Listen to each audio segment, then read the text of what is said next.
Josh! Joshua! Halika muna! Bilisan mo! Oh, bakit ka sumisigaw? Ano nangyari? Mayaman na tayo! Ha? Ano? Nanalo ba tayo sa loto? Tangi, hindi no? Alam mo naman na hindi ako tumataya sa loto eh. Eh paano tayo naging mayaman? Huwag mo sabihin na nanalo ka sa sugal. Hindi rin. Paano nga tayo naging mayaman? Sabihin mo na kasi. May tumawag sa akin kanina. Naalala mo yung matandang dalagang tiyahin na kunikwento ko sa'yo? Oh, anong tungkol sa kanya? Sa akin niya ipinamana yung naiwan niyang ari-arian. Ah, talaga? Eh, kung ganun, mayaman na nga talaga tayo. Sa wakas, natupad na ang isa sa pangarap ko. Oh, paano natin makukuha ang mana mo? Eh di syempre, kailangan nating umuwi ng probinsya namin. Binabati kita, pero mas magandang wala ka munang pagsasabihan sa swerteng dumating sa'yo, ha? Oo naman, baka mamaya utangan pa ako. Oh, kailan mo babalak umuwi? Gusto ko nga sana sa lalong madaling panahon eh. Pero pag-iisipan ko rin muna. Ang kayabangan bunga ng kakulangan sa pagpapakumbaba. Ang pagmamayabang sa mana ay hindi dapat pinagmamalaki dahil hindi ito pinaghirapan. Dahil dito nagiging dahilan to ng pagkainis ng iba. At kadalasan ng sobrang taas ng tingin sa sarili. Humahantong sa kapahamakan. Magandang araw, Miss Gwen, at sa mga nakikinig sa inyo sa araw na ito. Tawagin niyo na lamang akong Danica. 40 years old at tubong albay. Pero kasalukuyan nang naninirahan dito sa Maynila. Matagal na po akong nakikinig sa inyong channel. Ito na ang libangan ko at talaga namang nakakawala ng pagod. Hindi na rin kumpleto ang araw ko kapag wala akong napapakinggan na bagong kwento. Naisipan ko pong sumulat para magbahagi ng karanasan ko na may kinalaman sa kababalaghan na nangyari nung umuwi ako sa probinsya namin. Ang pangyayaring yun na nagturo sa akin ng malaking aral sa buhay ko na gusto kong ibahagi sa mga kapwa ko taga-subaybay sa channel nyo. Sana mapili nyo ang aking sulat. Anong mga to? Hindi mo ba nakikita? Mga damit yan. Alam ko na mga damit, pero saan galing? Ano pa nga ba? Di binili ko. Alangan naman na hiningi ko lang ang mga yan. Akala ko ba wala kang pera? Bakit nakabili ka ng mga bagong damit? Wala nga akong pera. Pero umutang lang ako kay Joy. Sabi ko ibabalik ko na lang kapag nakuha ko na yung mana ko. Akala ko ba ayaw mong may makaalam na ibang tao? Kung hindi ko kasi sasabihin, hindi ako pauutangin nun. Tsaka hindi naman madaldal yun eh. Okay. Ano nga pala ulam natin? Nag-take out na lang ako ng pagkain natin kanina. Initin mo na lang. Teka, wag mong sabihin hindi ka rin pumasok sa trabaho. Paano ako makakapamili kung pumasok ako sa trabaho? Tsaka wala na rin akong balak pumasok pa, no? Ha? Paano tayo makakapag-ipon yan kung hindi ka napapasok sa trabaho mo? Nakalimutan mo na ba? Mayaman na tayo. Tagapagmana na ako. Hindi ko na kailangang magtrabaho. Huwag ka munang magbilang ng sisiw hanggat hindi pa napipisa ang itlog. Huwag mong sabihin na duda ka na meron akong mamanahin mula sa namayapa akong tiyahin. Hindi naman sa ganun. Gusto ko lang sana na makuha mo muna yon bago tayo magsaya. Huwag kang mag-alala. Sigurado na yun, oh. Ang kailangan lang naman, umuwi tayo para makukuha na natin. Kailan mo na ba talaga balak umuwi? Baka sa 1 linggo na. Sabi kasi ni Aling Paz, mayroon daw kamag-anak ng tiyahin ko ang gusto akong makita at makausap din. May mana din ba silang makukuha? Siguro. Hindi ko na nilinaw eh. Teka, pinayagan ka na bang mag-leave sa trabaho mo? Hindi pa ako nakakapagpaalam eh. Uy, kailangan mo nang magpaalam. O kaya naman, huwag ka nang magtrabaho. Ano gagastusin natin kung hindi ako magtatrabaho? Puro ka na lang pag-aalala. Meron na nga tayong pera eh. Kapag nakuha ko na ang mana, magnegosyo na lang tayo. Tayo na ang magiging boss. Baka hindi ka na makatulog kakaisip ha? Excited na kasi ako eh. Ay, sayang lang. Patay na si inay. Sila naman talaga ang malapit sa isa't isa ng tiyahin kong yun eh.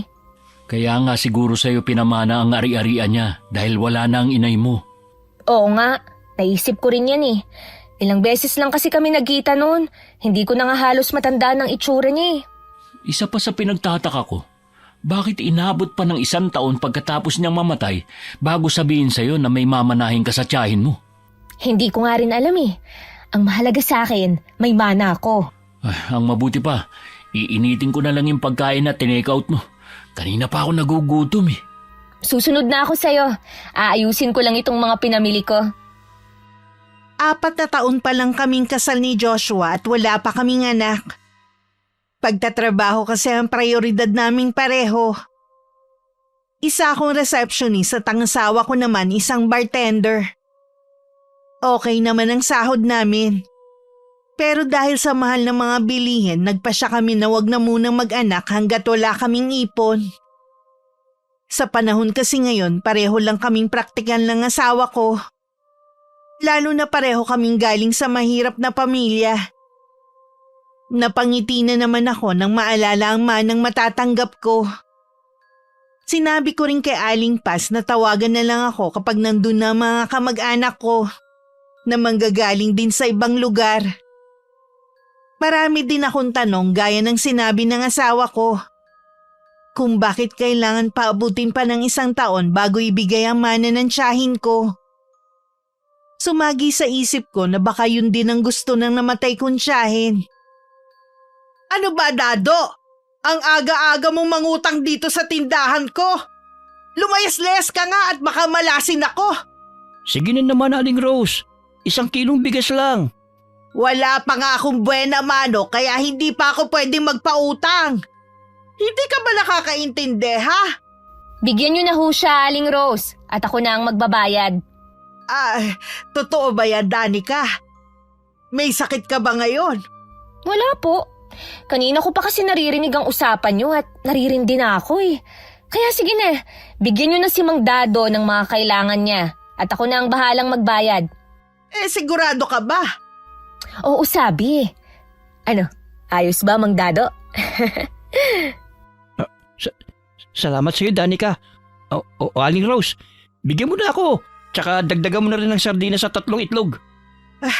Parang may kakaiba sa iyo ngayon, Danica. May kakaiba talagang mangyayari sa akin. Sa mga susunod na araw, tatawagin niyo na akong ma'am, senyora, o di kaya madam. Ano bang tinira mo, Danica? Ang lakas kasi ng tama mo eh. Gusto niyo bang bawiin ko ang mga kinuha niyo?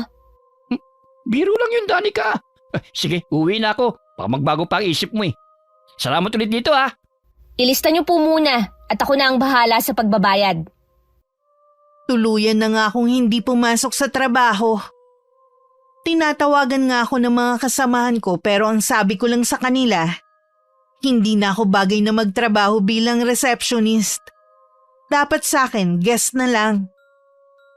Takang-taka naman sila sa inaasal ko at meron pa nagtatanong kung nauntog daw ba ang ulo ko. Kung naaksidente daw ba ako habang pauwi. Tinatawanan ko lang silang lahat.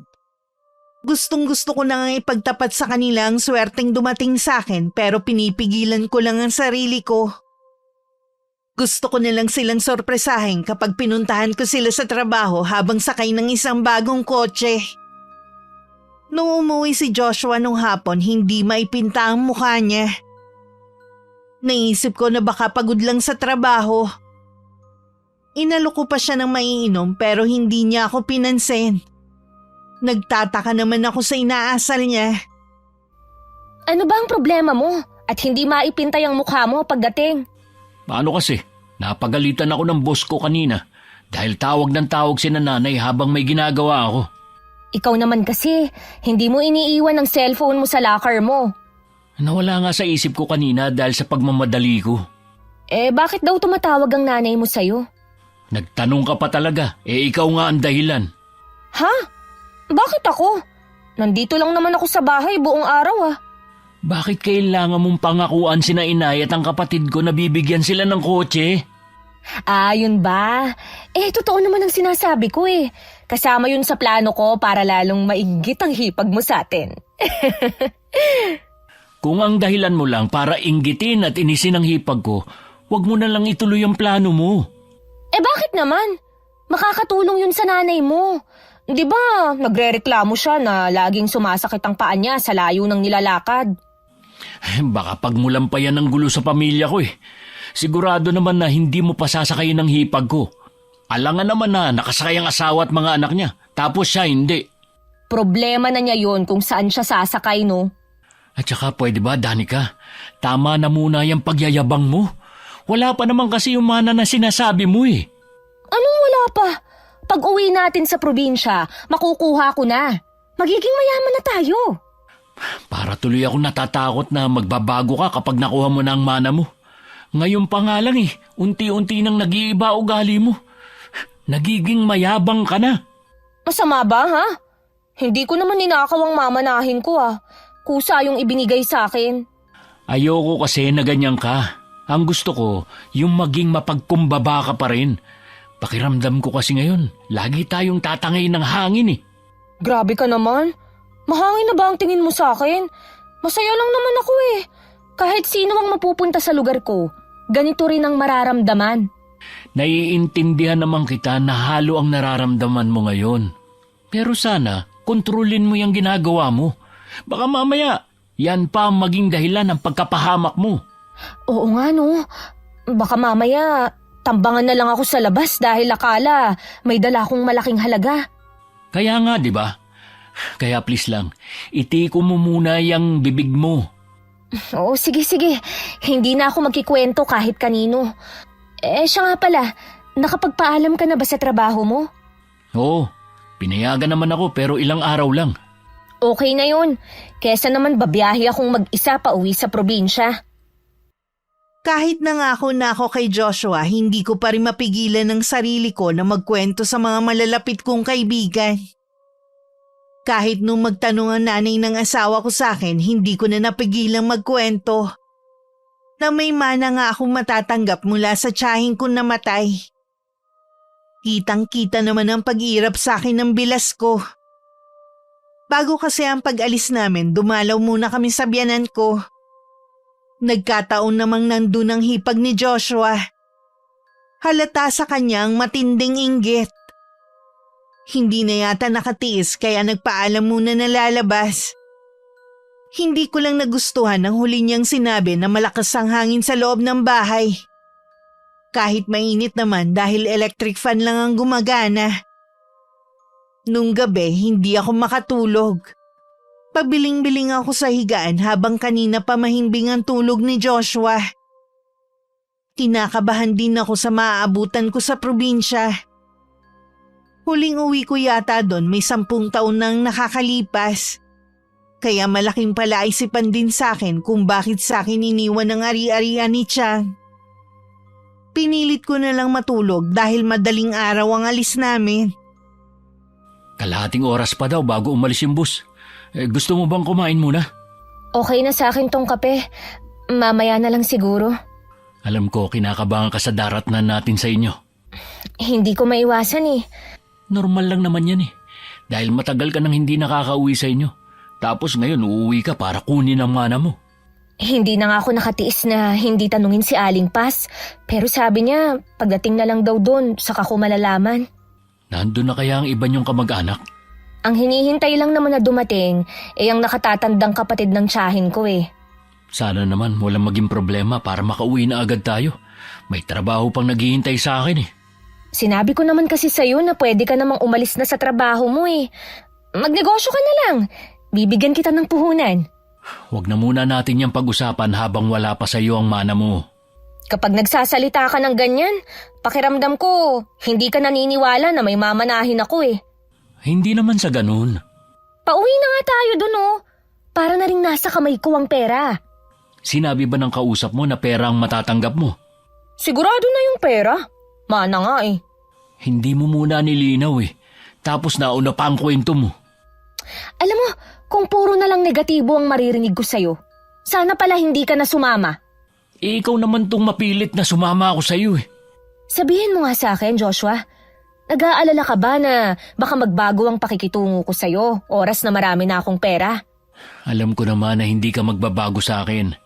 May tiwala naman ako sa'yo. Sabi ko nga sa'yo, pera natin ang mamanahin ko. Hindi ko naman yun susuluhin. Ay tara na nga sa bus. Nagtatawag na ang konduktor. 12 oras din ang tagal ng biyahe namin at inaantok na rin ako kaya naisipan ko na lang matulog. Kinuha ko ang maliit na unan ko at saka yun nilagay sa likod ng ulo ko. Bago ko ipinikit ang mga mata ko, sinulyapan ko pa si Joshua na abala sa pagsa-cellphone. Ilang beses din nag-stop over ang bus pero isang beses lang din akong bumaba para mag-CR. Wala rin akong ganang kumain dahil mas nangingibabaw kasi ang antok ko. Malapit na kami sa terminal nang gisingin ako ni Joshua para sabihin na kumain muna ako kahit konti. Yung nabili lang niyang sandwich sa umakyat na vendor ang kinain ko kanina. Sabi nung konduktor kanina, malapit na tayo sa terminal. Pamilyar na nga ako sa dinadaanan natin. Mabuti nakatulog ka na maayos. Ako kasi pagising-gising eh.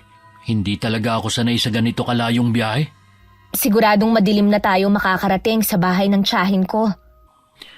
Alam na ba ni Aling Paz ang pagdating natin? Oo, inaasahan na niya tayo.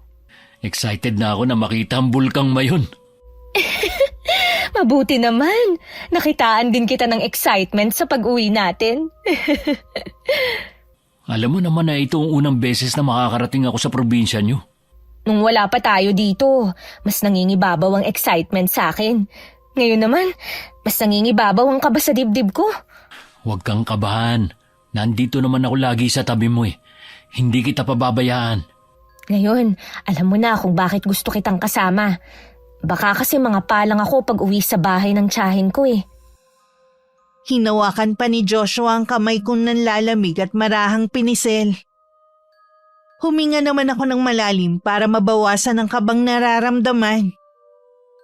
Paghinto ng bus sa terminal, pinauna muna namin ng ibang pasahero bago kami bumaba. Ilang sandali rin muna namin pinagmasdan ng mayon. Namamangha naman si Joshua habang pinagmamasdan yon. Ilang sandali pa sumakay na rin kami. Van ang pinili namin para maging komportable kami sa biyahe. Nararamdaman ko na rin kasi ang pangangalay ng likod dahil sa mahabang oras ng pagkakaupo sa bus. Mahigit kalahating oras din ang biyahe namin bago bumaba sa isang kanto. Walang nakapilang tricycle. Dapat pala, sa bahay na lang tayo bumaba. Doon kasi sa pagkakatanda ko, laging maraming tricycle eh. Dito kasi, bihira lang ang bumabiyahe palabas at papasok. Maghintay na lang tayo. Baka may dumating na rin. Oo nga, habang naghihintay tayo, i-chat ko lang si Aling Paz. Mabuti pa nga. Para kung sakaling wala pa ring masakyan, masundo niya tayo dito. Ang laki na ng pinagbago ng lugar na ito. Naalala ko, yung kabilang yun pala yun oh. Ngayon, mga bahay na ang nakatayo doon. Sabi mo nga huling uwi mo, 10 taon na nakakalipas. Tapos sa Maynila ka na tumira. Nanay mo na lang ang nakakauwi rito. May nakakakilala pa kaya sa akin? Mayroon pa naman siguro. Oh, ayan na pala tricycle eh. Makakasakay na rin tayo.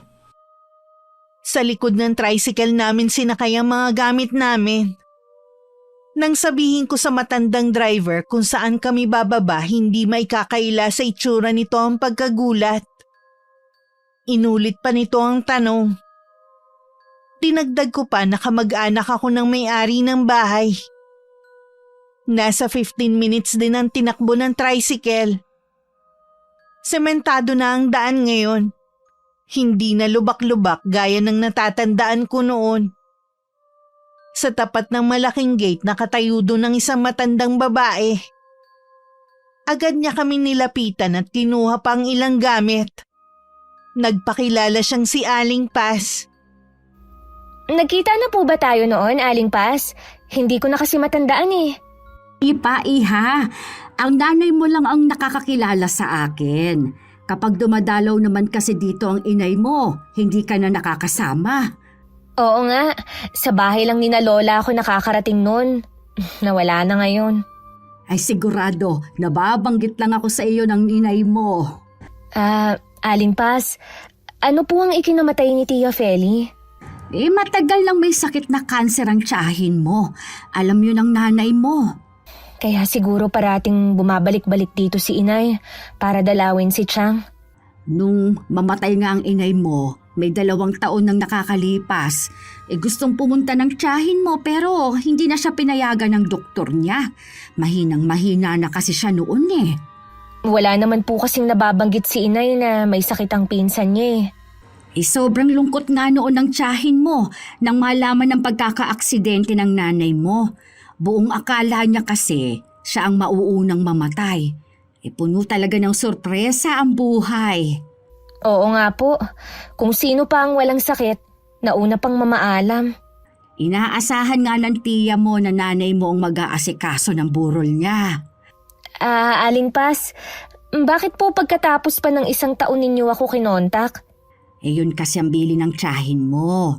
Kahit sa nag-iisa niyang kapatid, ayaw niyang ipaalam na may sakit siya at malapit ng mamatay.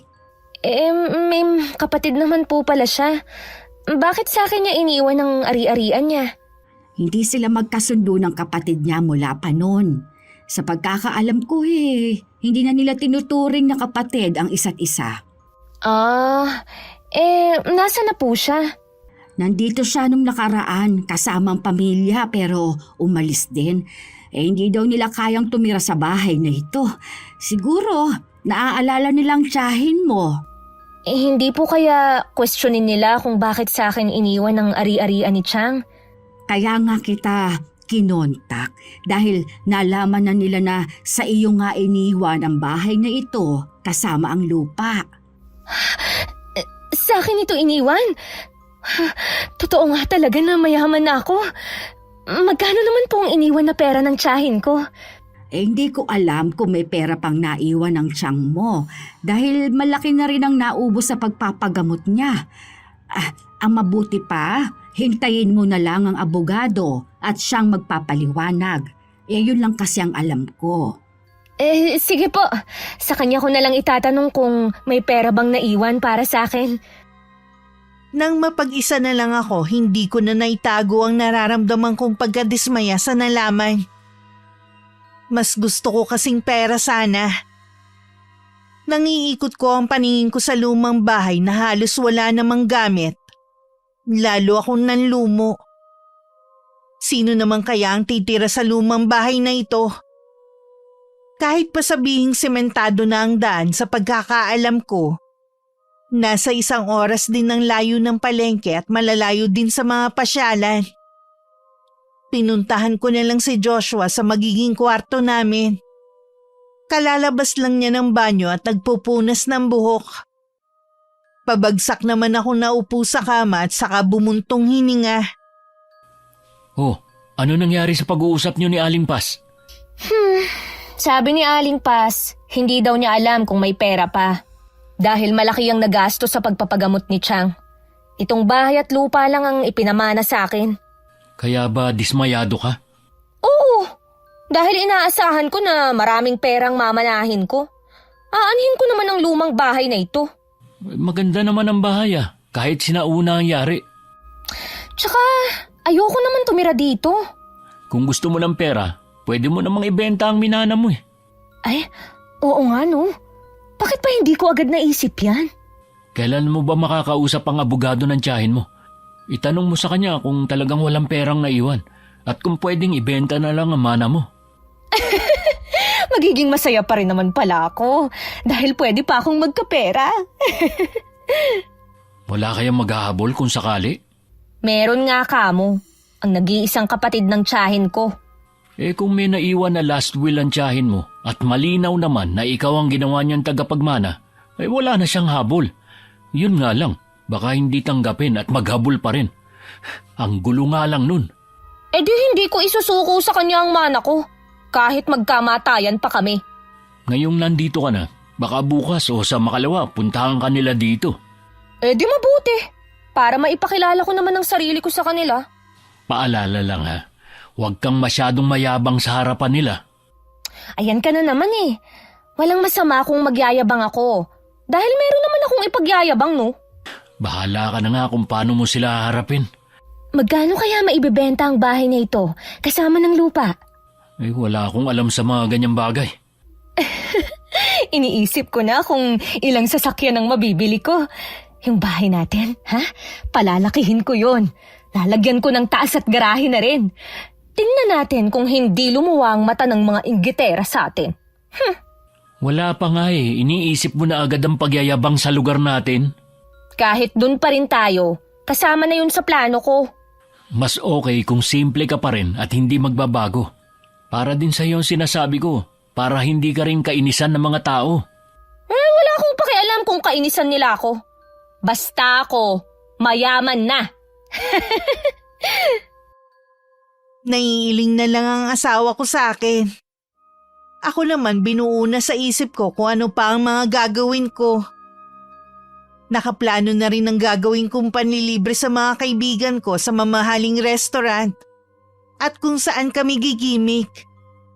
Sigurado akong kakainggitan ako ng mga katrabaho ko dati at mga kaibigan. Kinabukasan, nakausap ko ang abogado ni Tia Feli. Hindi ko na masyado inintindi ang iba pa niyang sinasabi. Nakafocus lang ako sa sinasabi niya na may konting halaga pa ring natira sa bangko. Nang banggitin nga niya ang halaga, namilog ang mga mata ko.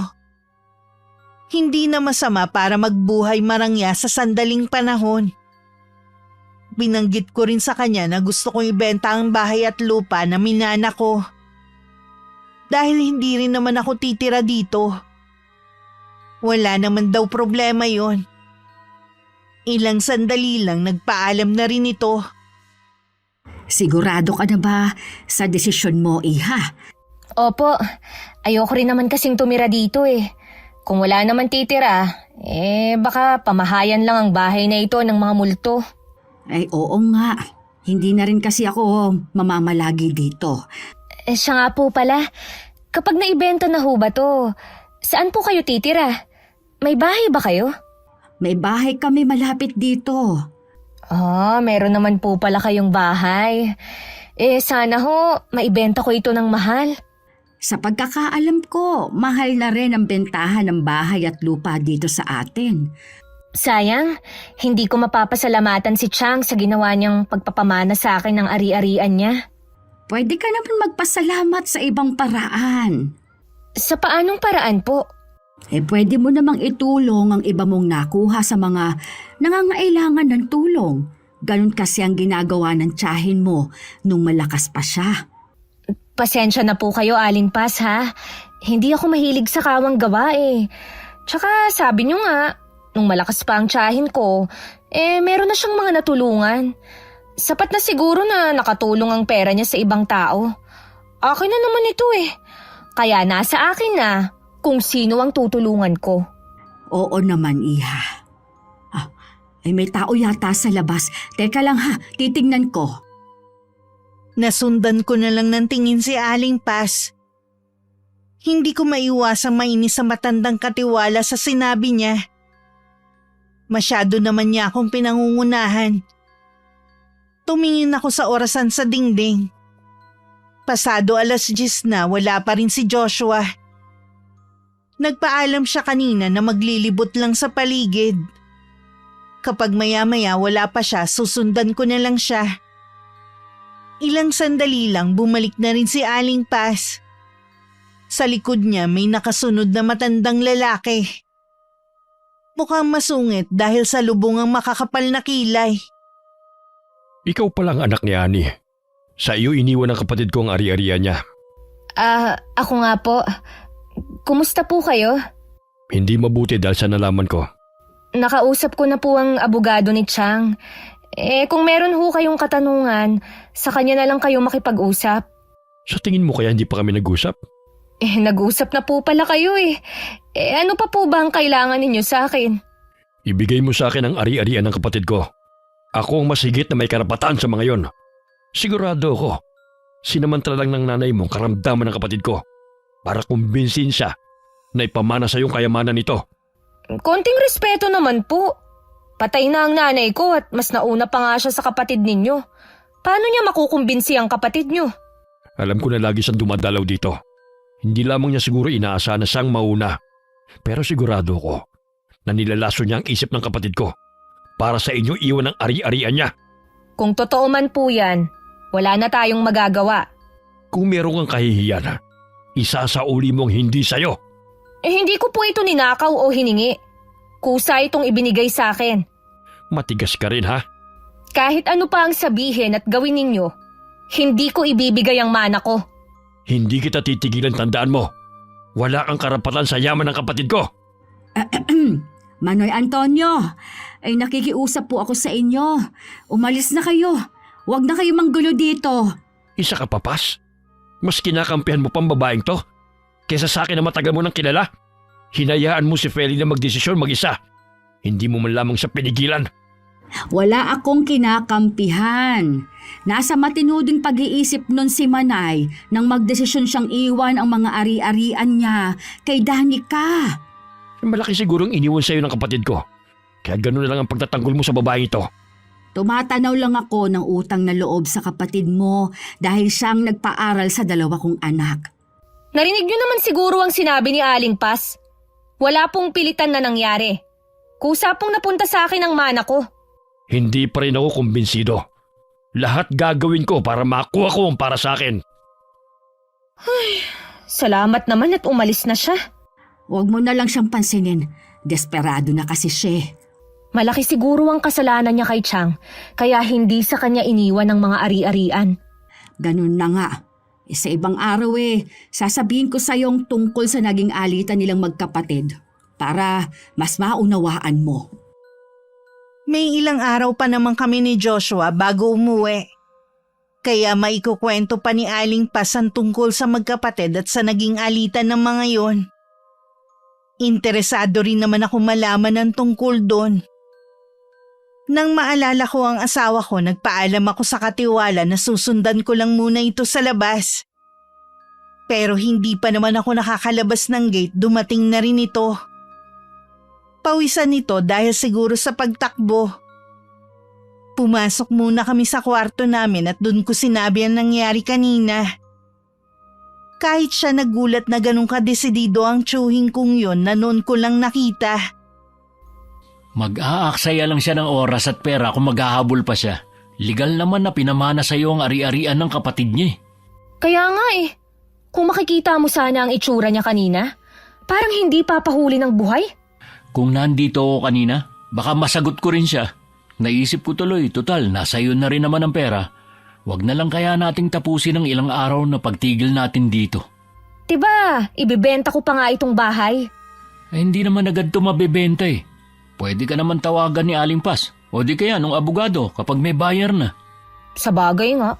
Tsaka nagbanta talaga yung tsuhin ko Hindi natin alam kung ano ang kayang gawin ng tsuhin mo. Kapag may masama siyang balak, wala tayong laban sa kanya. Walang tutulong sa atin dito. Mamaya, kakausapin ko na si Aling Pas dun sa balak nating pag-alis. Nangihinayang din ako na uuwi agad tayo. Ang ganda pa naman ng lugar na to. Pero ikaw kasi ang inaalala ko May pagkakataon pa naman. Pwede pa rin tayong bumalik dito. Oo nga. Baka sa pagkakataong yun, wala na ang tsuhin mo na manggugulo sa atin. Nakapahinga ka na rin naman Maligo ka na muna. Lalabas lang ako para kausapin si Aling Pas. Paglabas ko ng kwarto namin, hinanap ko agad si Aling Pas. Una ko siyang pinuntahan sa kusina pero wala siya doon. Sa malapit sa kwarto ng namatay kong tiyahin ko siya nakita. Nasa harapan siya ng altar at nagsisindi ng kandila sa tapat ng picture ni Chang. Nang lumapit ako, bahagya siyang lumingon sa akin. Hindi ko pala nabanggit sa'yo ngayon ang kaarawan ng Tia Feli mo. Kahit may 1 taon nang namatay ang tiyahin ko, nakikita ko pa rin ang kalungkutan ninyo sa pagkawala niya. Siguro malapit po kayo sa isa't isa. Mabait kasi siya sa akin. Tsaka dahil sa kanya nakapagtapos sa mga anak ko hanggang kolehiyo. Maaga kasi akong nabiyuda kaya wala akong katuwang sa paghahanap buhay. Siguro ang dami niya ring natulungan.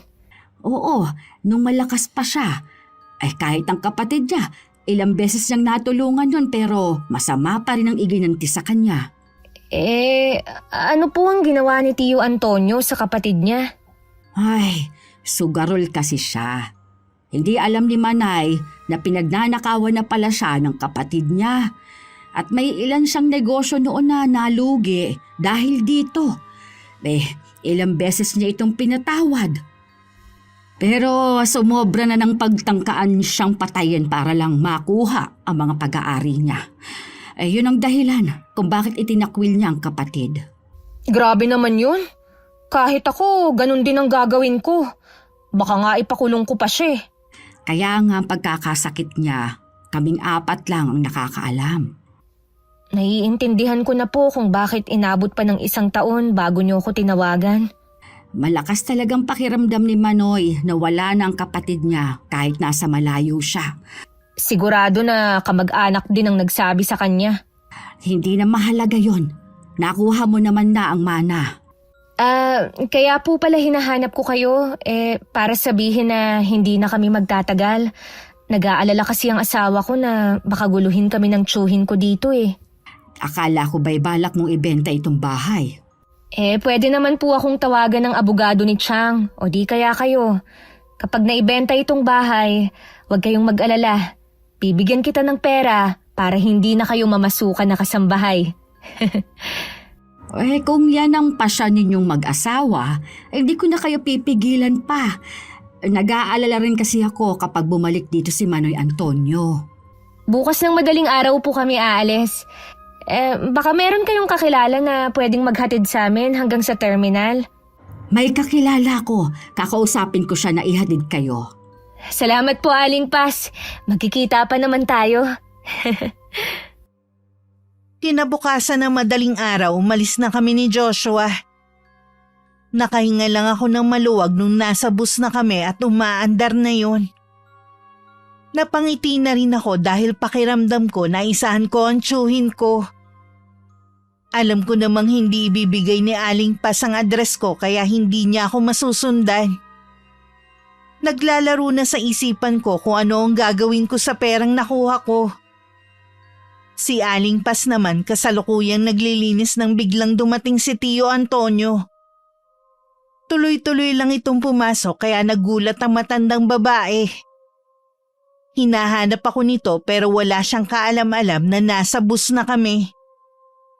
Nang malaman nga niyang nakaalis na kami, galit na hinatak niya ang braso ng katiwala.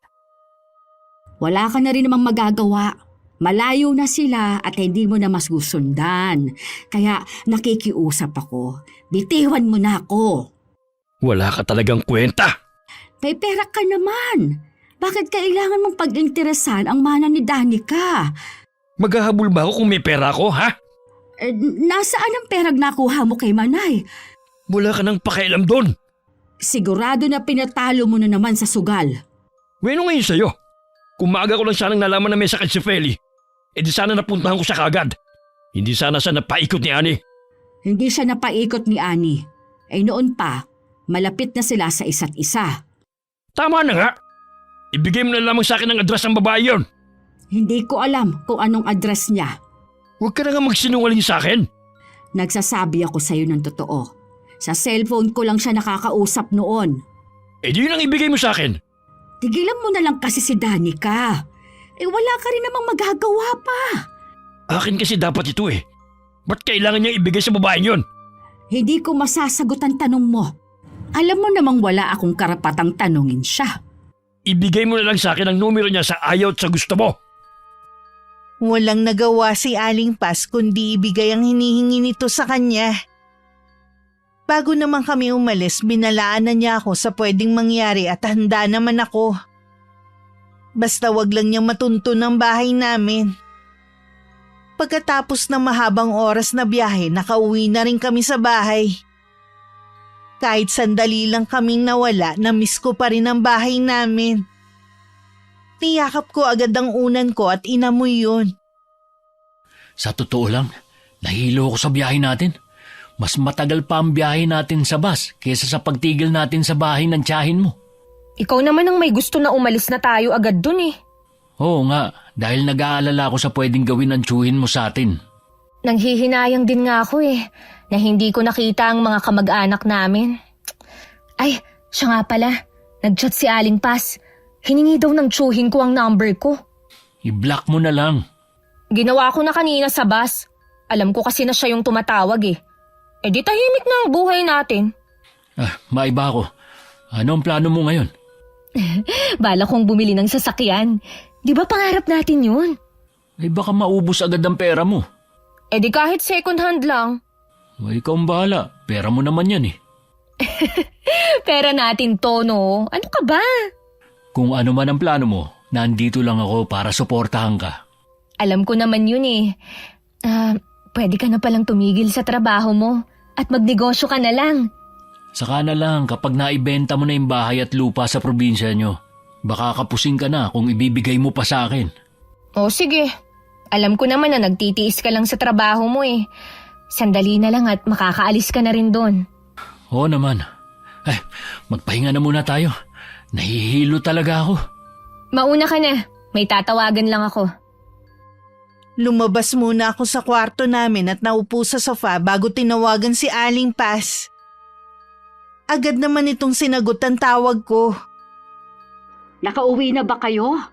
Opo, nandito na kami sa bahay. Bumalik pa ba dyan si Chong? Ay, noong umaga lang. Nandito na ulit ako sa bahay namin. Pupunta lang ako sa bahay ng tiyahin mo kapag maglilinis. Sana po mabili na ang bahay. Ay, sana nga. Tsaka tutulong din naman ng abogado ng tiyahin mo. Yung pangako ko po sa inyo, hindi ko nakakalimutan. Kung bukal sa kalooban mo, buong puso kong tatanggapin. Sa hirap ng buhay ngayon, mahirap tanggihan ang grasya. Sinabi niyo pa po. Kaya tulungan niyo ako na magdasal para makahanap na ng buyer. Para mabenta na ang bahay na yan. Oo naman, Iha. Paano po, Aling Paz? Yun lang naman ang sasabihin ko Tawagan niyo na lang ako kapag meron na kayong balita. Nang matapos kami mag-usap, meron ulit akong tinawagan na kaibigan. Isa siyang ahente ng mga sasakyan. Matutulungan niya ako para makapamili ng kotse na pwede kong bilhin at babagay sa aming mag-asawa. Makalipas nga ang 1 linggo, may kotse na kami. Nung una si Joshua muna ang nagmamaneho. At nung matuto ako na ang laging gumagamit. Kasama ng mga kaibigan kung saan-saan kami nakakarating. Hindi sila makapaniwala na sa isang iglap nagagawa ko na silang ilibre. Hindi ko nga lang namamalayan sa pagbabago ng buhay naming mag-asawa. Nag-iiba na rin ang ugali ko. Bakit mo namang ginawa yun sa hipag ko? Napahiya yung tao sa harap ng marami. Bakit? Totoo naman ang sinabi ko Kahit kumayod pa silang mag-asawa, hindi sila makakabili ng kotse. Kahit pa totoo yun, hindi mo kailangang ipamukha sa kanila. Bakit parang ako na yata ang kontrabida ngayon, Imbis na magpasalamat ang pamilya mo dahil kung hindi sa akin, walang handa ang nanay mo. Kung hindi ko pa alam, nun lang sila nakatikim ng ganun kasarap na handa at mamahaling cake. Hindi naman nila sinabi na ipaghanda mo si inay. Ikaw ang may gusto nun. Alam mong hindi naman mahilig sa magarbong handaan ng pamilya ko. At huwag mong ipagmalaki ang cake mo. Ay nako, sana pala sumama na lang ako sa mga kaibigan ko kesa pumunta sa inyo. Sana nga sa kanila ka na lang sumama. Tutal, pare-pareho kayong mayayabang. Teka nga Joshua, ano bang problema mo Para kang hindi nakikinabang sa mana ko Mula kasi nung magkapera ka, ang laki na ng pinagbago mo. Parang hindi na kita maabot. Nakatungtong ka pa rin naman sa lupa. Akala mo lang yun. Masama bang mag-enjoy ako sa buhay, Nakakatapa ka na nga ng ibang tao Kahit na nga mga kapitbahay natin, minamaliit mo na. Para bang hindi sila nakatulong sa atin. Alam mo, ang laki ng problema mo Hindi mo na lang ako hayaan sa gusto kong gawin. At mula rin ngayon, hindi na ako pupunta sa bahay ng pamilya mo. Sa palagay mo kaya welcome ka pa sa bahay nila pagkatapos ng ginawa mo? Parang maliit na problema. Pinalalaki pa nila. Ikaw ang gumagawa nun. Nananahimik na nga ang hipag ko Hindi mo pa talaga tinitigilan. Nun lang ako nakaganti sa kanya Kaya bakit ko siya titigilan? Masaya ako na mapahiya siya. Tandaan mo sana, kung anong ginawa mo sa iba, pwedeng bumalik sa'yo. Oh, saan ka pupunta? Nag-uusap pa tayo ah. Hindi ka naman nakikinig sa akin eh. Nakikinig naman ako sa'yo ah. Oo nga, pero hindi ka naman sumusunod. Ginagawa mo naman kasi akong walang isip eh. Para naman sa'yo ang sinasabi ko eh. Huwag mo na akong pagsabihan pa. Dahil alam ko na ang ginagawa ko. O yun naman pala eh. Mabuti pa, magkanya-kanya na lang tayo. Nang tumalikod at lumabas ng bahay si Joshua, hindi ko na siya pinigilan. Hindi ko rin naman sineryoso ang pag-aaway namin. Kilala ko naman kasi ang asawa ko na mabilis din maglaho ang galit. Minsan pa nga kahit kasalanan ko pa, siya pa rin ang magsasorry sa akin. Kaya naging kampante lang ako. Lumipas ang mga araw, hindi na kami halos magkita dahil lagi akong wala sa bahay. Minsan hindi ako umalis. Hinintay ko siya para yayain sana siyang kumain kami sa labas. Habang naghihintay, narinig ko na may malakas na kalabog. Mabilis akong lumabas at naabutan ko pa ang batang lalaki na kinukuha ang bola malapit sa kotse. Biglang uminit ang ulo ko at nasigawan ko ang bata. Umiyak naman ito at nagtatakbo pa uwi. Tiningnan ko naman ang kotse kung may gasgas yun. Mabuti na lang wala. Oh Josh, mabuti naman dumating ka na. Bakit late ka na yatang umuwi? Kanina pa kita hinihintay eh. Yayayain sana kitang kumain sa labas. Ano na naman ang ginawa mo? Oh, bakit ba galit ka na naman? Kararating mo lang ah. Talaga bang hindi ka na magbabago, ha? Ano ba kasi ang kinagagalit mo?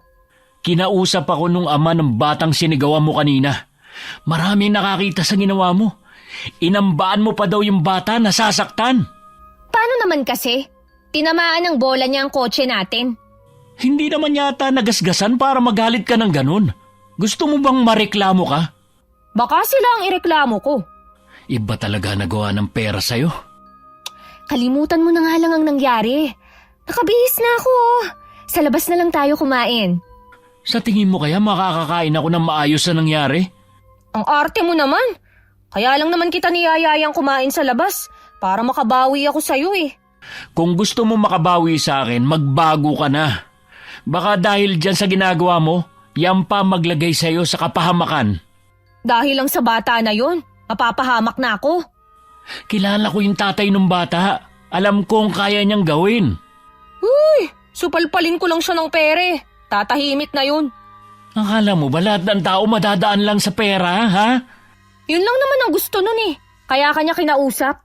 Sa tingin mo kaya maliligtas ka ng pera mo? Alam mo, kung ayaw mong lumabas tayo, tumahimik ka na lang. Naririndi na ako sa'yo eh. Bihira na nga lang tayong mag-usap, galit ka pa. Lintik kasing mana yan eh. Yan ang dahilan kung bakit tayo nagkakagulo. Huwag mo ang masisisi ang mana ko ha. Sabi mo nga noon akin to eh. Inaangkin ko ba, ha? Eh bakit galit na galit ka kapag pinag-uusapan ang natanggap kong mana? Dahil lalo kang ang binago ng pera mo. Alam mo, sa totoo lang, pagod na ako sa pakikipagtalo sa'yo. Oh, ano ang gusto mong gawin?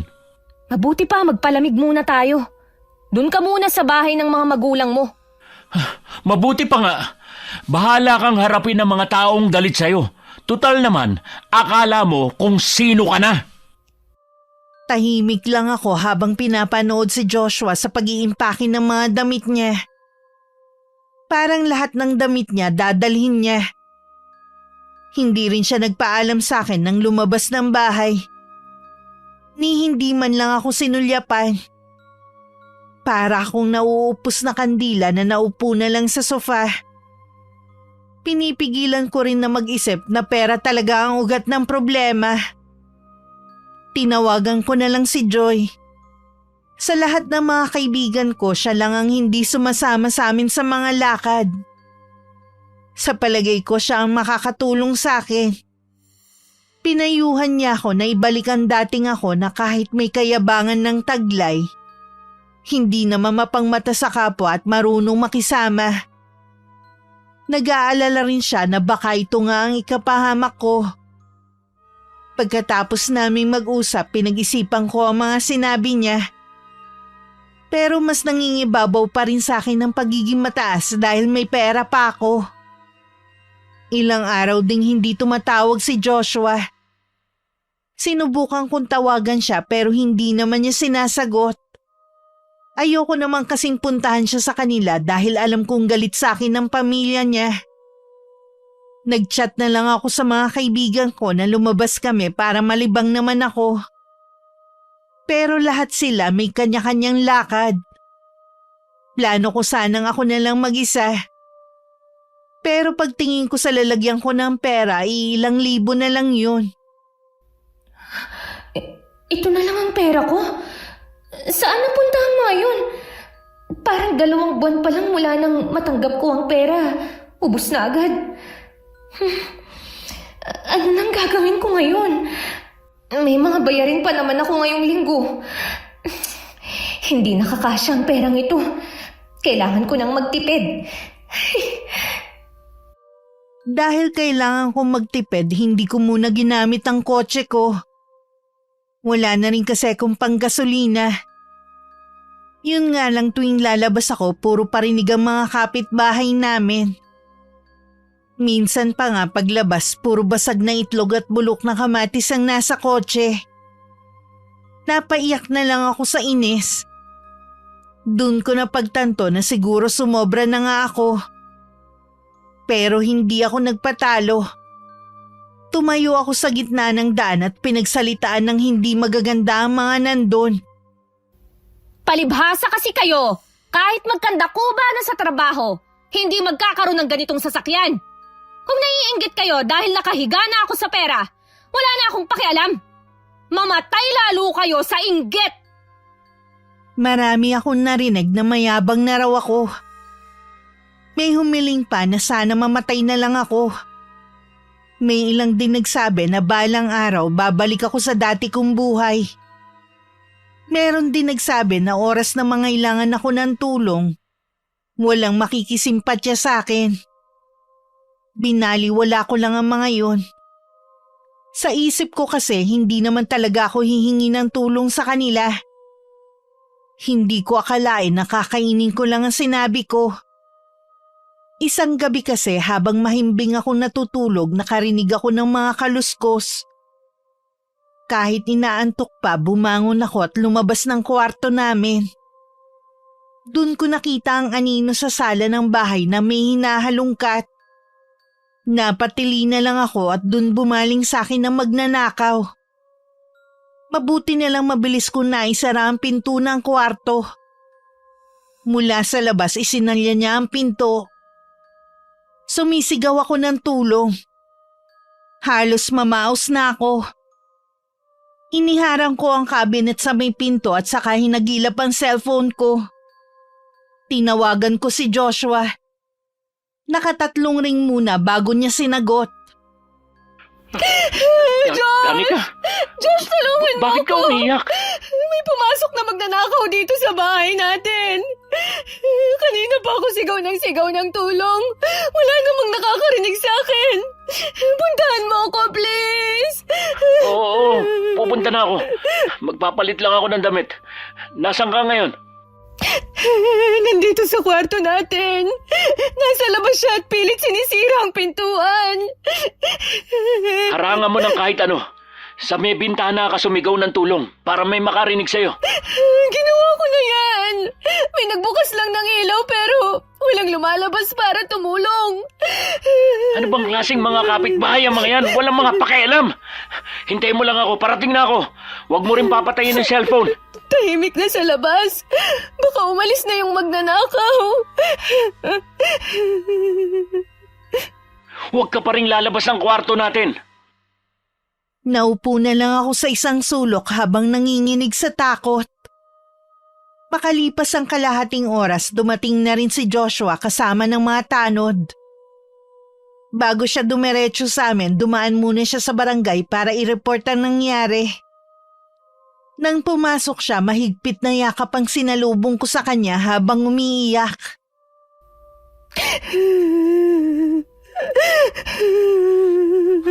Dana, nandito na ako.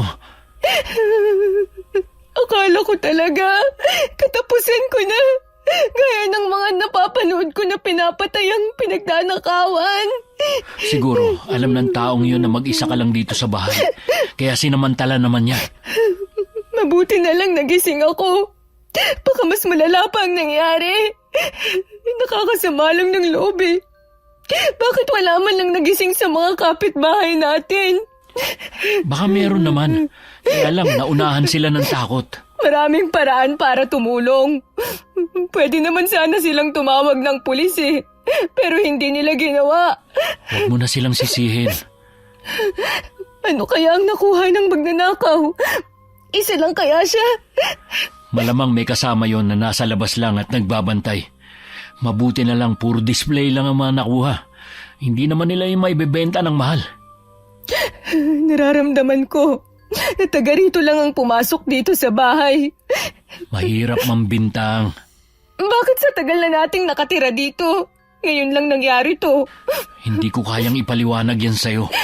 Sana naman bumalik ka na dito sa bahay, oh. Natatakot na akong mag-isa eh. Huwag ka na matakot. Babalik na ako dito. Ay, naku, salamat naman. Hindi na rin namin nalaman kung sino ang taong nanloob sa bahay. Wala man lang sa mga kapitbahay namin ang pumunta para mangumusta. Kahit nang ikwento ko ang nangyari sa akin sa mga kaibigan ko, hindi ko man lang sila nakitaan ng pag-aalala. Tinatanong pa nila bakit wala man lang tumulong sa akin. Mabuti pa si Joy nang malaman na nangyari, pinuntahan pa niya ako sa bahay para kumustahin. Sa oras talaga ng kagipitan, dun mo mas makikilala ang mga tunay na nagmamalasakit. Natabangan na tuloy ako sa kanila. Kaya tuwing nagyayaya sila, tumatanggi na akong sumama. Isa pa, wala na rin akong pera. Sinabi ko na rin kay Joshua na naubos na ang perang minana ko. Mabilis talagang gastusin ang perang hindi pinaghirapan. Hindi ko na rin namalayan eh. Di bale, kapag naibenta na rin ang bahay at lupa sa probinsya, magkakapera ulit tayo. Mabilis din mauubos yon kung ganun pa rin ang paggasta mo. Hindi na. Magtitipid na ako at ilalagay ko na sa tama ang pera. Huwag mo munang asahan yon. Wala ka pa namang balita eh. Paano ang mga utang ko? Kailangan ko na kasing bayaran ng mga yun eh. Ako na muna ang bahala sa mga utang mo. Pero mas maganda siguro kung magtatrabaho ka na ulit para makatulong ka sa gastusin dito sa bahay. Hindi na ako pwedeng magtrabaho. Ano na lang ang sasabihin sa akin ng mga kaibigan ko? Marami na akong pera tapos magtatrabaho pa. Wala ka nang pera ngayon eh. Meron pa naman akong ari-arian sa probinsya eh. Hindi nga natin alam kung kailan yun maibebenta. Pansamantala lang naman ang pagtatrabaho mo. Hindi nga no. Sigurado na pagtatawanan ako ng mga nakakakilala sa akin. Kung hindi sana nauna ang pagyayabang mo, hindi ka mahihiya ngayon. Huwag na nga natin tong pag-usapan pa. Hindi ko na nga alam ang gagawin ko eh. Ilang araw na nga akong tumatanggi sa pagyayaya ng mga kaibigan ko. Baka mahalata nila na wala na akong pera ngayon. O sige, ikaw na ang bahala. Huwag kang mag-alala. Lahat ng mga nagastos mo, ibabalik ko sa'yo. Hindi naman ako naghihintay ng kapalit sa mga ginawa ko at gagawin pa. Alam ko naman yun eh. Pero nahihiya kasi ako sa'yo. Alam ko na malaki na rin ang sakripisyo mo. Huwag mo na munang isipin yun. Kailangan nga lang nating magtipid sa ngayon. Wala namang problema sa akin yun eh. Kaya kong magtiis. Huwag mo lang akong pabalikin sa pagtatrabaho. Siya nga pala, kinukumusta ka ni Inay. Sabi ko nga medyo may trauma ka pa sa nangyari. Hindi na ba sila galit sa akin? Hindi na. Nag-aalala nga sila sa'yo eh. Sabi nga ni Inay, kapag nasa trabaho ko, doon ka muna sa kanila. Ayoko nga. Baka makita ko na naman ang hipag mo. Hindi ko pala nasabi sa'yo. Nakalipat na sila doon sa bahay nila. May bahay na sila? Oo, nakapagpagawa sila. Sigurado. Ang yabang ng hipag mo. Pareho kasi kayo eh. Kaya mula pa noon, hindi na kayo magkasundo. Siya naman ang nauna eh. Sinabi ko naman kasi sa'yo, wag mo nang patulan. Kilala mo naman ako na hindi basta papaapi. Yan ang isa pa sa ugali na dapat na binabago mo na. Hindi lahat ng tao sa paligid mo dapat patulan mo. Huwag mong ubusin ang oras mo sa mga ganyang bagay. Alam mo naman na hindi ganun kahaba ang pasensya ko eh. O sige, tama na nga. Papasok na ako sa trabaho. Magkita tayo mamaya. Naiinip man sa loob ng bahay, isa yun sa dapat kong tiisin hanggang wala pa akong pera. Hindi naman ako pinababayaan ni Joshua. Hindi ko nga lang mabili ang mga gusto ko. Lagi rin nagyayaya ang mga kaibigan ko na lumabas pero lagi ko nalang dinadahilan na natroma ako sa nangyari. Mabuti na lang naniniwala sila sa akin. Kay Joy ko lang sinasabi lahat. Alam ko kasi na hindi niya ako huhusgahan ngayong wala na akong pera. Ang sabi lang niya siguro daw leksyon ang nangyari sa akin para mabago ko ang aking sarili. Dahil walang magawa, naisipan ko na lang tawagan si Aling Paz para mangamusta. Tuwang-tuwa naman ang matandang babae nang marinig ang boses ko. Sinabi ko sa kanya na wala na akong pera at baon pa sa utang. Kaya kailangan nang maibenta ang bahay at lupa doon. Hayaan mong payuhan kita. Sa panahon ngayon na marami ang tukso sa paggastos sa pera, kailangan maging matalino ka sa paghawak. Bihira ang pagkakataon na dumating sa'yo, dapat wag mong sayangin. Maraming tao ang gustong mapunta sa lugar mo, pero ikaw ang mapalad na makatanggap ng mana. Hindi nga po ako nakapag-isip ng maayos eh. Akala ko hindi agad mauubos ang pera ko. Hindi ko na ulit gagawin ang mga ginawa ko. Nakakapagsisi talaga. Nung isang araw, may kasama si attorney na tumingin ng bahay at lupa. Masyado namang barat yung balak bumili kaya hindi natuloy. Ayoko naman na ako yung malulugi. Alam naman yun ng abogado kaya hindi yun papayag. Sana meron nang makabili na hindi babaratin. Gusto ko rin naman po kasing makatulong sa asawa ko eh. Wala kasi akong trabaho eh. Sa panahon kasi ngayon, mahirap kapag isa lang ang may trabaho sa mag-asawa. Ilan nga pala ang anak ninyo? Wala pa po kaming anak ng asawa ko, Aling Paz. Nagkasundo kami ni Joshua na hanggat wala kaming ipon, hindi muna kami mag-aanak. Tama rin naman. Kapag nagkapera ka na ulit, pwede ka na magbuntis. Kahit mahirap, mas nangingibabaw pa rin ang saya kapag may bata sa bahay. May plano naman po kami, pero hindi muna sa ngayon. Siya nga pala. Balita ko, umalis na ang tiyuhin mo dito sa lugar namin. Talaga po? Oo, sumuko na rin siya. Alam naman kasi niyang wala na siyang habol. Kung gusto mong magbakasyon dito, pwede naman. Kung sakali naman po na makakabalik dyan, ako na lang mag-isa. May trabaho kasi ang asawa ko at malabo na payagan yun ng boss niya. Kung sakaling ikaw lang ang makakauwi dito, huwag kang mag-alala. Hindi naman kita pababayaan. Alam ko naman po yun. Nung nandyan po kami, asikaso nyo kaming mag-asawa Sana makabalik ka ulit. Hinahanap ka rin kasi ng mga kamag-anak ng nanay mo. Sasabihan ko po kayo kung sakaling makakauwi ako dyan. Matuli na lumipas ang isang buwan. Hindi pa rin naibebenta ang bahay sa probinsya. Kinakapos na rin kami dahil inuna ng asawa ko ang mga utang ko. Napilitan na rin tuloy akong ibenta ang sasakyan namin kahit ayoko. Naging dahilan yun para lalo akong inisin ng mga kapitbahay. Nang malaman yun ng mga kaibigan ko, unti-unti na nila akong nilayuan. Alam ko ako ang lagi nilang topic at hindi ko maiwasang maapektuhan. Humanda sila sa akin kapag nagkapera na ulit ako. Hindi maganda yung pinaplano mong pagganti. Lalo tayong lalayuan ng grasya niyan Ang dami ko kasing naibigay sa kanila. Pinakisamahan ko sila ng maayos at pinasakay sa kotse ko. Tapos ito lang ang igaganti nila sa akin. Noon pa naman, hindi ko na gusto mga kaibigan mo. Puro pasosyal kahit mahirap naman. Gusto mo kasi makipagsabayan sa kanila eh. Mas masarap pa rin na mamuhay ng simple. Wala na nga silang ginawa kundi magparinig sa Facebook eh. Alam ko para sa akin ang post na yon. Hindi naman ako tanga no. Ayoko lang talaga mag-react. Hayaan mo na lang sila. Balang araw, makakabangon ka rin. Naiinip na nga ako eh. Parang gusto ko na lang ibenta ng mura ang bahay sa probinsya. Basta magkapera lang ako. Huwag kang mainip, matuto kang maghintay. Eh hanggang kailan tayo maghihirap? Hindi naman tayo naghihirap eh. Nakakakain naman tayo ng 3 beses sa isang araw. Sapat na ba yun ha? Mabuti na lang wala pa tayong anak. Dahil kung nagkataon, baka pati siya naghihirap din. Ay, kung may gusto kang bilhin, gamitin mo muna yung pinagbilan ng kotse natin. Eh wag na. Hindi ko naman yun maipapakita sa ibang tao.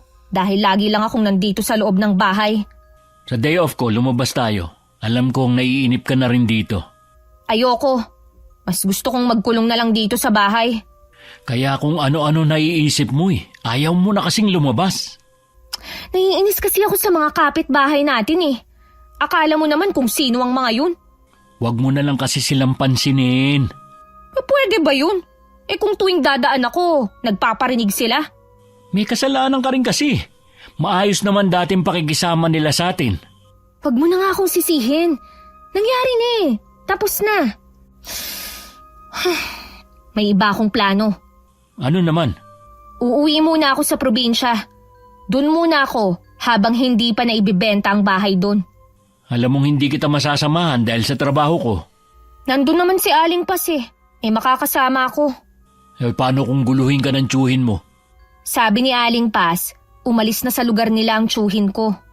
Eh sige, hindi na kita pipigilan pa. Mabuti pa nga siguro kung lalayo ka muna dito sa atin. Sumunod ka na lang sa akin kapag pinayagan ka na ng boss mo. Oh, tawagan mo ako para alam ko ang nangyayari sa'yo doon. Hinatid pa ako ni Joshua sa terminal bago siya tumuloy sa trabaho niya. Medyo kabado ako sa pag-uwi ko pero mas magaan na ang pakiramdam ko. Kahit paano makakalayo na ako sa mga taong wala nang ginawa kundi pagtawanan ako dahil sa nangyari. Nang umaandar na ang bus, inayos ko na ang pagkakaupo at naghanda sa pagtulog. Yun lang naman kasi ang gagawin ko sa buong biyahe. Nang dumating ako sa kanto, maraming tricycle na nakapila, hindi gaya nung huling umuwi kami ng asawa ko. Pagkarating naman sa bahay ng tiyahin ko, sinalubong ako ni Aling Pas. Halata sa kanya na tuwang-tuwa siya sa pagdating ko. Hindi ka ba nahirapan bumiyahe na mag-isa? Hindi naman po. Halika na muna sa kusina. May nakahandang merienda doon. Nagluluto na rin ako ng ulam para sa hapunan. Kumusta naman po pala kayo dito? Ayos lang naman. Ay nung isang araw pala, may kasama na namang taong titingin si attorney. Pero hindi na naman nagkasundo sa presyo. Mukha pong mga baratang mga tumitingin ah. Eh sinabi mo pa. O eto, kumain ka muna. Ikukuha lang kita ng tsokolate. Wow! Binutong! Ito ang namimiss ko eh. Wala kasing mabilhan sa amin ng ganito. May ibus pa riyan. Kung gusto mo, gawa yan ng manugang ko. May asawa na po pala ang mga anak ninyo. Yung panganay ko lang. Nung 1 taon lang ikinasal. Buntis na nga ang asawa. Excited na rin ako maging lola. Congrats po, Aling Pas ah. Parang nai-imagine ko na ang itsura ninyo eh. Yung biyenan ko kasi, tuwang-tuwa sa mga apo. Salamat, Iha. Nilinis ko na rin pala ang kwarto ninyo na ginamit ninyo noon. Uuwi na po ba kayo sa inyo mamaya? Sasamahan muna kita habang nandito ka. Baka kasi matakot ka eh. Sanay naman po akong mag-isa. Alam mo kasi, mula nang mamatay ang tiyahin mo, marami nang kumalat na kwento sa bahay na ito. Sabi ng ilan, tuwing dumadaan sila, nakikita nila na bukas ang lahat ng ilaw at may naririnig silang tugtog at naaaninag nila sa bintana na maraming tao ang nagsasayaw. Para pong may party, ganun po ba? Ay ganun na nga, Iha. Tuwing tatangkain nilang pumasok, bigla na lang daw Namamatay ang ilaw at nawawala ang tugtog na naririnig. Para bang namamalikmata lang sila. Baka naman lasing lang po ang nakakakita kaya namamalikmata. Kahit naman kasi hindi umiinom, nakakasaksi din, lalo na kapag gabi na umuuwi. Wala pa po kasi akong karanasan sa mga multo o kababalaghan, kaya hindi ko po alam kung maniniwala ako sa ganyan. Naiintindihan naman kita. Mahirap naman kasi talagang paniwalaan, lalo na ikaw, laking Maynila. Nung gabi, hindi ako makatulog. Mabigat din kasi ang tiyan ko dahil sa dami ng kinain ko. Nasa veranda ako at nagpapahangin. Kanina pa rin pumasok sa kwarto si Aling Paz. Habang nakatanaw sa labas, nun ko lang napansin na may ibang poste pa rin na walang ilaw. Kaya madilim ang kalsada. May isang oras na rin akong nasa veranda nang tumawag si Joshua. Kinumusta lang niya ako at agad na rin nagpaalam. Pagod daw siya sa trabaho na naiintindihan ko naman. Kinabukasan tanghali na akong nagising. Nakarinig din ako ng malakas na boses sa baba. Huwag ka na nga magsinungaling pa. Alam ko na dumating kahapon si Danica. Meron nakapagsabi sa akin. Bakit kasi bumalik ka pa sa lugar na to? Hindi naman talaga ako umalis eh. Hindi lamang ako nagpapakita. Para isipin mo na wala na nga ako dito. Tigilan mo na si Danica. Respetuhin mo na lang ang pasya ng kapatid mo. Hindi ako papayag. Sa akin dapat mapunta ang ari-arian ng kapatid ko. Hindi sa babaeng yun na wala namang ambag kay Feli. Ikaw rin naman. Puro problema pang binigay mo kay Manay Feli. Nakarating din sa akin ay binibenta ng babaeng yun ang bahit lupa na ito. Hindi ako papayag na siyang makinabang. Bakit hindi ka makiusap kay Danica na bigyan ka na lang niya ng magpagbebentahan itong bahay? Ayoko na para akong namamalimos. Dapat sa akin lang mapunta ang pera mapagbebentahan. Napakaswapang mo talaga. Hindi na nga nakapagtataka na hindi ka iwanan ng kahit maliit na parte ng kapatid mo. Wala akong pakialam sa opinyon mo, Paz. Mabuti pa umalis ka na lang. Dahil kung hindi, tatawagan ko si attorney para humingi ng tulong sa kanya sa ginagawa mong panggugulo. Sige, gawin mo. Para pati ikaw magsisi sa gagawin ko. Kung ano man yung pinaplano mo, wag mo nang ituloy. Baka ikaw ang magsisi sa bandang huli. Ngayon na nandito na si Danica, magtutuos kami ng babaeng yun. Hindi habang buhay maitatago mo siya. Pabalik ako rito.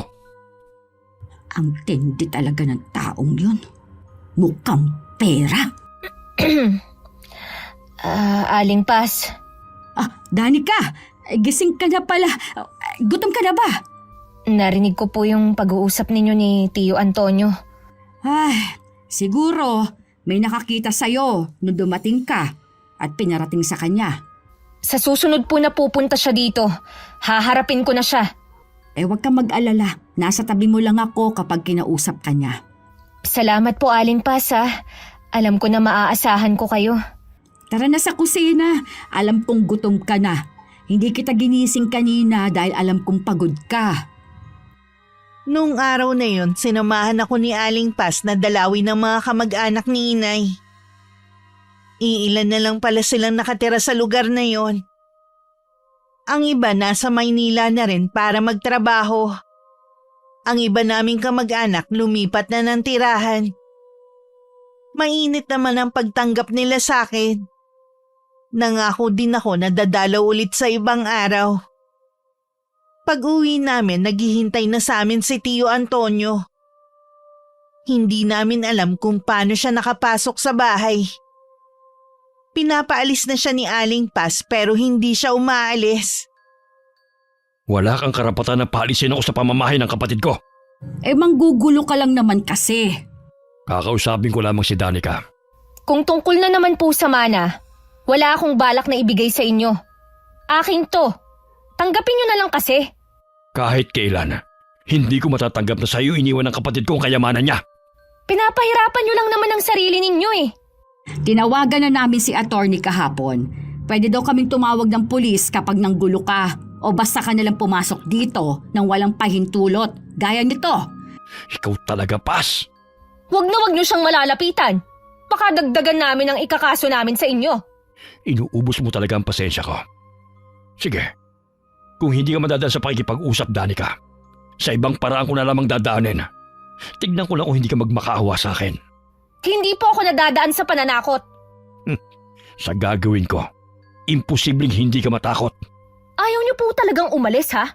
Sige, tatawag na ako ng pulis. Hindi na kailangan. Aalis na ako ngayon. Aalis din pala. Akala ko hindi matatakot eh. Mali nga yata na umuwi ka dito. Baka kung anong gawin ni Manoy Antonio sa'yo eh. Takot lang niya kapag isinuplong ko siya sa pulis. Palitan niyo na lang din po ang mga padlock dito sa bahay para hindi siya makapasok. Sige, mamaya sasaglit ako sa bayan. Huwag na po kayong mag-alala. Hindi na yun babalik. Sana nga.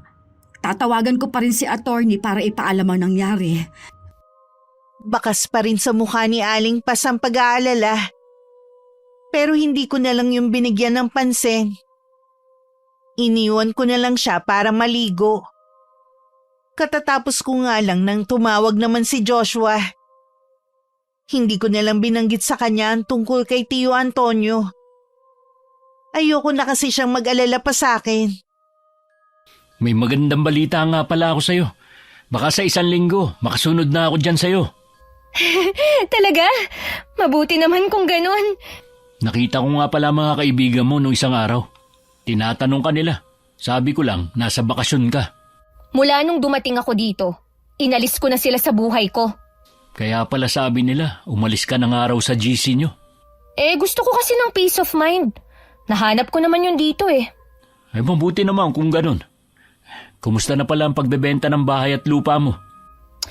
Ayun, puro pala barat ang tumitingin. Siguro kaya binabarat ng mga tumitingin dahil sa mga kwento dito sa bahay ni Tia Feli. Ano naman ang kwento?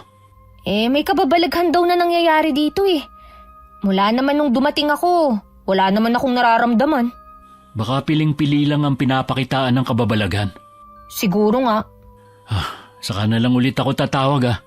Tapos na kasi break time namin eh. Pagkatapos namin mag-usap, nagbihis na ako. Nung magsusuklay na ako, hindi ko na makita ang suklay ko. Naalala ko nga pala, nagsuklay ako kanina umaga sa sala. Parang dun ko iniwan. Ganun kasi ako sa bahay kung saan-saan ko na lang inilalapag. Bumaba ako sa sala at hinanap yun pero hindi ko makita. Oh, may hinahanap ka ba, Iha? Hindi ko po kasi makita ang suklay ko eh. Wala ba sa kwarto mo? Wala po eh. Naalala ko, dito ko yun nailapag kanina. Nung maglinis ako, wala naman akong nakitang suklay. Makakalimutin na rin po talaga ako. May extra pa naman po akong dala. Yun na lang ang gagamitin ko. Hahanapin ko na rin, baka kung saan lang napasiksik. Salamat po, Aling Paz. Paalala ko lang, Iha. Kapag mga personal na gamit gaya ng suklay, lagi lang dapat nasa kwarto mo. Huwag mong hahayaan kung saan-saan mo maipapatong. Opo, mag-iingat na po ako sa susunod. Hinanap ko pa rin sa kwarto pero hindi ko na nakita ang suklay ko. Para yung naglahong parang bula. Mabuti na lang may dala pa akong isang suklay. Malimit kasi kung mawalan nito. Dahil sa pagiging burara ko kaya ako laging may extra. At marami din ako sa bahay. Sabi nga ng asawa ko para akong nangongolekta ng mga suklay. Ilang araw na ako sa bahay ng tiyahin ko at masasabi ko na nag-e-enjoy ako sa buhay probinsya. Nakakapanibago lang na gumigising ako sa umaga na walang ingay ng mga dumadaan na sasakyan at walang mga tsismosa sa paligid. Hindi ko lang inaasahan na isang araw magbabago ang lahat. Nagising ako isang umaga na mabigat ang pakiramdam. Pinuntahan ko si Aling Pas sa kusina para humingi ng gamot. Ang bigat po kasi ng pakiramdam ko pagkagising ko. Para po kung lalagnatin. Kumain ka muna bago mo inumin itong gamot mo. Wala rin po akong ganang kumain eh. Parang punong-puno po ang tiyan ko. Baka mapano ka kung iinom ka ng gamot na walang laman ng tiyan. Nagluto ako ng champurado. Ito na lang ang kainin mo. Sige po, pipilitin kong kumain. Paborito ko kasi yan eh. Namumutla ka nga. Ngayong umaga mo lang ba yan naramdaman? Opo, kaya nga po ako nagising dahil ang bigat ng ulo ko. Baka nanibago ka lang siguro sa pagtira mo dito. Siguro nga po. Ayoko na pong kumain. Hindi ko po talaga kaya. Nakakailang subo ka pa lang. Para po kasi akong maduduwal eh. May gusto ka bang kainin? Wala po, Aling Pas. Sige. Magluluto na lang ako ng ulam na may sabaw. Babalik na po ako sa kwarto ko. Doon ko na lang din iinumin itong gamot. Aalalayan na lang kita para ka kasing matutumba. Ano pa bang masakit sa'yo? Maliban po sa masakit ang ulo, wala na po. Tatrangkasuhin ka nga siguro. Mamaya, huwag ka nang lumabas ng kwarto mo. Dadalhan na lang kita ng pagkain mo. Sige po, maraming salamat po sa inyo, Aling Pas. Pasensya na po kung naging abala pa ako sa inyo. Hindi ka abala sa akin. Ano ka ba? Tandaan mo yan, ha? Hindi ko nga po pala nabanggit sa inyo. Sa isang linggo po susunod na ang asawa ko. Mabuti naman para may kasama ka. At matirahan nyo man lang ang bahay na ito bago maibenta. Oo nga po. Nandito na tayo sa kwarto mo. Inumin mo muna ang gamot ha, bago kita iwan. Sana naman po bukas magaling na ako. Sigurado na gagaling ka na. Pagkaalis ni Aling Pas, sinubukan kong matulog. Ilang sandali pa, hinihila na ako ng antok. Hindi ko alam kung gaano ako katagal nakatulog pero paggising ko, ang bigat pa rin ng katawan ko. Hindi lang ulo ko ang masakit, maging buong katawan. Pagtingin ko sa braso ko, may bukol na gumagalaw sa ilalim ng balat ko. Napapasigaw na ako sa takot dahil hindi lang iisa ang bukol, kundi napakarami nito sa buong katawan ko. Bakit ka sumigaw? Aling Pas! Tingnan niyo po ang balat ko! Mahabaging langit! Dalhin niyo na po ako sa ospital! Baka kung ano na ito! Hindi ka mapapagaling ng sinumang doktor, Iha. Kahit siya pa ang pinakamagaling. Ano po ba ang gumagapang na ito? Lakas sa buong loob mo, ha? May kumukulam sa'yo. Ano po? Kulam? Sinong gagawa nito sa akin? Walang iba, kundi ang tiyahin mo. Ito ang paraan niya para gumante at mapilitan kang sundin ang gusto niya. Tulungan niyo po ako, Aling Pas! Ikaw ang bahala. Matutulungan kita. Binalaan ko ng tiyuhin mo pero hindi siya nakinig. Nabulag na siya ng kasakiman niya. Mapapagaling niyo po ba ako? Oo, may alam ako sa panggagamot sa kulam na minana ko pa sa aking ina. Dito ka lang ha, may kukunin lang ako. Ilang minuto lang nawala si Aling Pas. Pagbalik niya, may dala na siyang kandilang kulay pula at malalapad na dahon. Pinahiran niya muna ng langis ang dahon saka tinapat sa apoy ng kandila. Alam ko na kung kanino lumapit ang tiyuhin mo para ipakulam ka. Ganun pala siya kasama. Dahil lang sa pera, magagawa niya ang ganitong bagay. Ang pera ang laging pinag-uugatan ng kasamaan ng isang tao.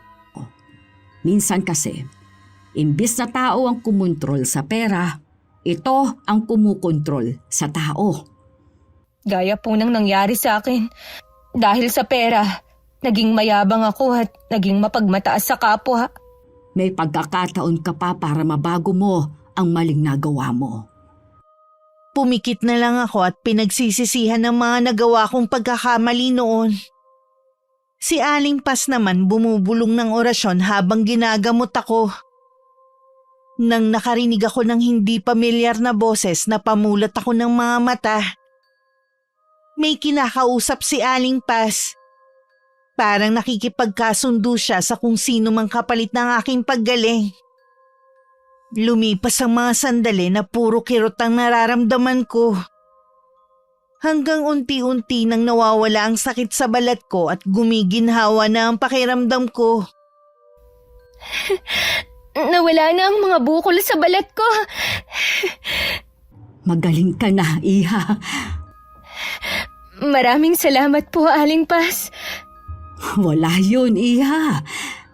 Anong gusto mong gawin sa Tio Antonio mo? Hayaan na lang po natin. Ayoko na pong gumanti sa ginawa niya. Plano ko po na kapag naibenta na ang bahay at lupa, bigyan siya. Yan ang pinakamagandang gante sa taong gumawa ng masama sa'yo. Minsan na rin po akong naging swapang, kaya naiintindihan ko siya. Wala rin naman akong pinagkaiba sa kanya eh. Meron, Iha. Mas nananaig sa'yo ang pagiging mabuting tao. Nang dumating si Joshua, naikwento ko sa kanya ang pinagdaanan ko. Hindi siya makapaniwalang hanggang sa panahon ngayon meron pa rin gumagamit ng karunungang itim. Labis din ang pagpapasalamat niya kay Aling Paz. Sumang-ayon din siya sa plano ko na bigyan ng tiyuhin ko. Makalipas ang 1 linggo, may bumili na sa bahay at lupa. Gaya ng pangako ko, binigyan ko si Tio Antonio. Pinaabot ko na lang yun kay Aling Paz. Hanggang ng mga sandaling yon, hindi ko pa rin kayang humarap sa kanya dahil sa ginawa niya.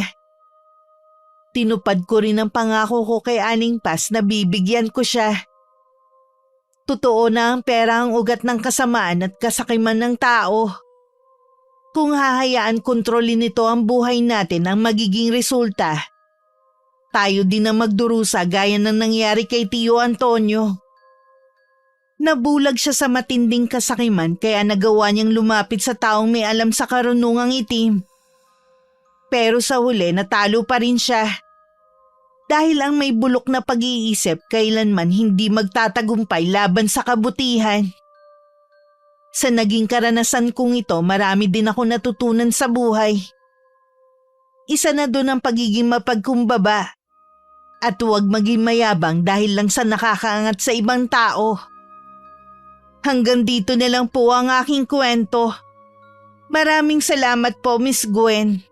Sana po kapulutan ito ng aral ng mga nakikinig at makapagbigay na rin ng inspirasyon. Wakas.